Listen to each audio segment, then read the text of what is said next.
Bonjour à toutes et à tous, ici Gabriel. Et Sophia. Bienvenue sur Confluence. Aujourd'hui, on plonge dans un défi vraiment majeur pour une industrie clé. Oui, celui de la pénurie de talents dans les semi-conducteurs.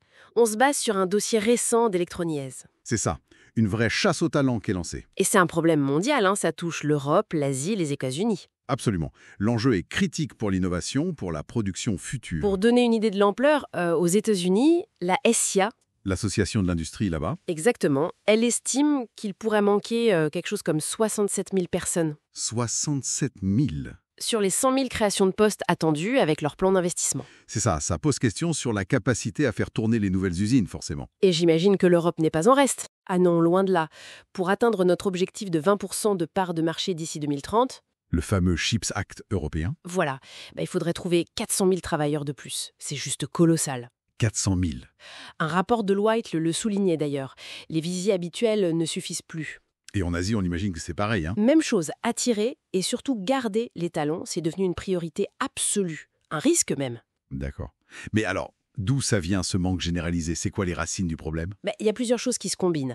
D'abord, un truc assez connu, le vieillissement. La pyramide des âges. C'est ça. Aux US, plus de la moitié des salariés avaient plus de 45 ans l'an dernier. Plus de la moitié. En Europe, c'est 1 sur 5 à plus de 55 ans. Et en Allemagne, attention, 30% qui partent à la retraite dans les 10 ans. Ouh là là, oui, ça fait une sacrée perte de compétences et d'expérience qui s'annonce. Exactement. Et ça arrive au moment où, justement, les compétences nécessaires, elles évoluent très très vite. Ah oui, avec l'IA générative, par exemple, hein. Tout à fait.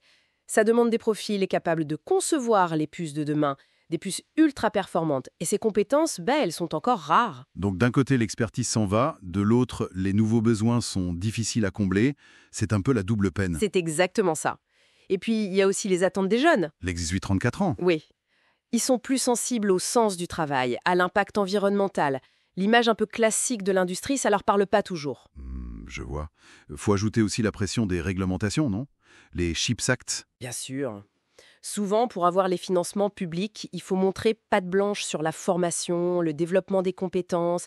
Il y a des engagements précis à prendre. Et si on zoome un peu sur l'Europe, la France, il y a des difficultés spécifiques. Oui, il semble. Le recrutement sur certains postes très pointus, par exemple, Serpel en parlait. C'est-à-dire? Ils ont apparemment beaucoup de mal à recruter sur des fonctions comme le design for test. C'est crucial pour la qualité des puces. Le test, oui. Ou le packaging, l'assemblage final. Il manque des filières de formation dédiées en Europe pour ça. C'est quand même fou pour des métiers aussi essentiels. Et puis, il y a toujours ce défi de la mixité. Ah oui, les femmes dans l'ingénierie. Les chiffres sont pas brillants. Non. Seulement 24% d'ingénieurs en France. Moins d'une étudiante sur 3 en école d'ingé. Et pourquoi? Qu'est-ce qui bloque? Les stéréotypes de genre qui sont présents très tôt à l'école. Beaucoup de femmes s'en souviennent. Le manque de modèles féminins aussi, j'imagine. Oui, et puis on communique peut-être pas assez sur ces carrières auprès des jeunes filles. Au-delà du technique pur, les entreprises insistent aussi sur d'autres compétences, non? Les fameuses soft skills. Tout à fait. L'anglais, évidemment, mais aussi l'adaptabilité, la curiosité, l'autonomie. C'est clé dans ce secteur qui bouge tout le temps. Bon, le tableau est complexe. Quelles sont les pistes, les solutions qui émergent?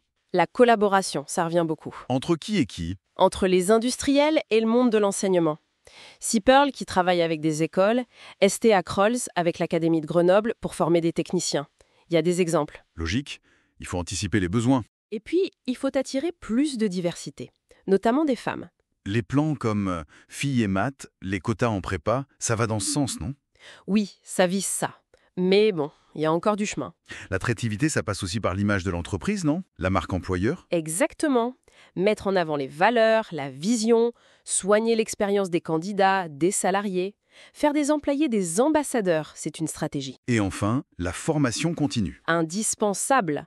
Planifier les besoins avec tout l'écosystème, développer des formations tout au long de la vie, le lifelong learning, pour rester à la page. Donc, en gros, face à cette compétition mondiale, cette chasse au talent, exacerbée par l'IA, la souveraineté, la formation seule, ça ne va pas suffire. Non, clairement pas. Former plus d'ingénieurs, c'est bien, mais c'est qu'une partie de la réponse. Le vrai enjeu, alors, ce serait quoi? Ça semble être de repenser vraiment l'attractivité du secteur en profondeur. de casser les stéréotypes qui ont la vie dure et de créer une culture d'entreprise où tout le monde, et notamment les femmes, peut vraiment s'épanouir. La grande question étant, est-ce que l'industrie est prête pour ça? Pour cette transformation culturelle? C'est toute la question, en effet. Au-delà des beaux discours. Voilà qui conclut notre exploration pour aujourd'hui. Si cette analyse vous a intéressé, eh bien n'hésitez pas à aimer, à commenter et puis à vous abonner à Confluence pour la suite. À bientôt.